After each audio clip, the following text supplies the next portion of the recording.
રાહુલ ગાંધી આજે ગુજરાતના એક દિવસના પ્રવાસે છે। આણંદમાં કોંગ્રેસ જિલ્લા પ્રમુખોની શિબિરની અંદર તેઓ ભાગ લેશે। કોંગ્રેસના જિલ્લા પ્રમુખોને રાહુલ ગાંધી રાજનીતિના પાઠ ભણાવશે। નવનિયુક્ત જિલ્લા પ્રમુખોને પ્રચાર પ્રસાર અને જનતા સાથે સંવાદની તાલીમ આપશે।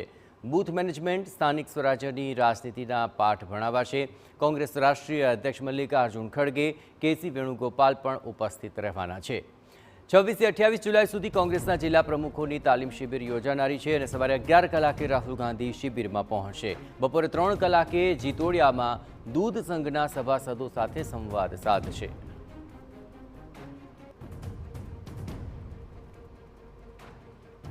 તો ગુજરાત કોંગ્રેસના કાર્યકર્તાઓને રાજનીતિના પાઠ ભણાવવા આવી રહ્યા છે રાહુલ ગાંધી। આજથી 26 જુલાઈ સુધી કોંગ્રેસના નવનિયુક્ત જિલ્લા પ્રમુખોની તાલીમનો કાર્યક્રમ શરૂ થઈ રહ્યો છે। આ જિલ્લા પ્રમુખોને રાજનીતિના પાઠ ભણાવવા રાહુલ ગાંધી ગુજરાત આવી રહ્યા છે। તાલીમમાં પ્રથમ દિવસના પાઠ રાહુલ ગાંધી ભણાવશે। બાકીના 2 દિવસ નિષ્ણાતો જિલ્લા પ્રમુખોને તાલીમ આપશે। આ શિબિરમાં મિશન 2027નો રોડમેપ નક્કી કરાશે અને આવનારા સમયના મુદ્દાઓને લઈને વ્યૂહરચના પણ ઘડશે। વડોદરા એરપોર્ટ પર આગમન બાદ રાહુલ ગાંધી સવારે 11 કલાકે આણંદમાં પ્રમુખ પ્રશિક્ષણ શિબિરમાં પહોંચનારા છે। વધુ વિગતે વાત કરવા માટે જોડાઈ રહ્યા છે ટીવી 9 સંવાદદાતા નરેન્દ્ર રાઠોડ। નરેન્દ્ર, રાહુલ ગાંધીનો આ એક દિવસનો પ્રવાસ છે, કેટલો મહત્વપૂર્ણ રહેશે અને મુખ્ય એજન્ડા શું છે?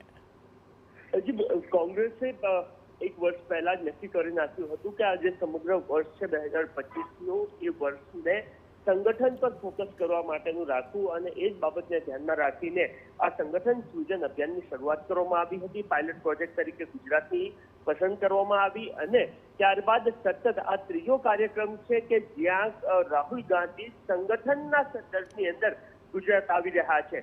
એક પહેલા એ વારંવાર ચર્ચા થતી હતી કે કોંગ્રેસ અલગ અલગ આયોજનો જરૂર કરે છે પરંતુ એના માટેનું કમિટમેન્ટ નથી દર્શાવતી, પરંતુ રાહુલ ગાંધી અને મલ્લિકાર્જુન ખડગે સતત એ સંગઠનના સંદર્ભની અંદર પોતાનું જે કમિટમેન્ટ છે એ દર્શાવતા જોવા મળી રહ્યા છે। અને આજે જે નવનિયુક્ત જિલ્લા પ્રમુખો તમામ બનાવવામાં આવ્યા છે એમને પ્રશિક્ષણ શિબિર રાખવામાં આવી છે। એમાં રાહુલ ગાંધી આજે તમામ જિલ્લા પ્રમુખોને રાજનીતિના પાઠ ભણાવશે અને એથી પણ સૌથી મહત્વની વાત એ છે કે જિલ્લા પ્રમુખોને એ શીખવવામાં આવશે કે સ્થાનિક સ્તર પર રાજનીતિ કેવી રીતના કરવી, લોકોને પોતાની સાથે કેવી રીતના જોડવા અને 2027 સુધીની તો રાજનીતિ અથવા તો રોડમેપ નક્કી કરવામાં આવશે, પરંતુ એ પૂર્વે રાહુલ ગાંધી આજે જે સ્થાનિક સ્વરાજ્યની ચૂંટણીઓ આવી રહી છે એ પૂર્વે જિલ્લા સંગઠનને કેવી રીતના મજબૂત કરવું એ સંદર્ભની અંદર પોતે વાતચીત કરતા જોવા મળશે। અને અહીંયાથી જ કોંગ્રેસનો જે સમગ્ર રોડમેપ છે, પહેલી જે છે એ સ્થાનિક સ્વરાજ્યની ચૂંટણી અને ત્યારબાદ 2027 વિધાનસભાની ચૂંટણી પહેલા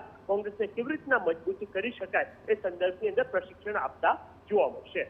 જી આભાર નરેન્દ્ર, તમામ ગતિવિધિઓ પર આપ નજર રાખતા રહેજો। તો આજે રાહુલ ગાંધી તમામ જિલ્લા પ્રમુખોને મળશે, તાલીમ આપશે અને આગામી 2027ને લઈને રોડમેપ તૈયાર કરવા માટે રાહુલ ગાંધીની આ મુલાકાત ઘણી જ મહત્વપૂર્ણ મનાઈ રહી છે।